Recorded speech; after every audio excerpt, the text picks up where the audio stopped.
আমি আজকে মশার সাথে সাক্ষাৎ করছিলাম। আমি তাদেরকে জিজ্ঞাসা করলাম, তোমরা ময়লা পানিতে ডিম পাড়ো কেন? মশা বলল, কারণ ভালো পানিতে ডিম পাড়লে মানুষ সিদ্ধ করে খেয়ে নিতে পারে। আমি তাদেরকে জিজ্ঞাসা করলাম, মশার কোয়েলে তোমরা মরো না কেন? মশা বলল, আমরা যদি মরে যাই তাহলে কোয়েলের ফ্যাক্টরি বন্ধ হয়ে যাবে।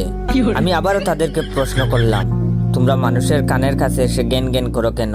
মশা বলল, কারণ মানুষের পায়ের কাছে কিংবা অন্য কোথায় জ্ঞান জ্ঞান করলে মানুষ শুনতে পায় না, তাই।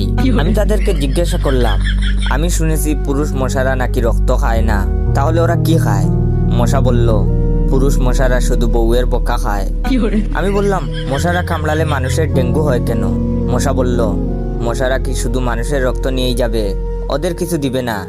মশারা এত স্বার্থপর নয়, তাই মানুষকে ডেঙ্গু উপহার দিয়ে যায়। মশার সাথে সাক্ষাৎ করার পর আমি মশার উপর রিসার্চ করলাম।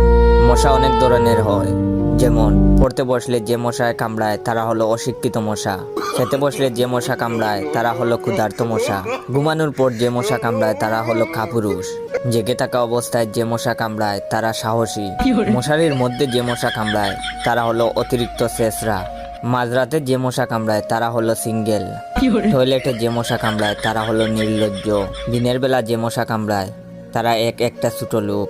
আমার এই ভিডিওটা দেখার সময় আপনাদের যেই মশাগুলো কামড়াইতেছে ওইগুলো হলো প্রতিবাদী মশা।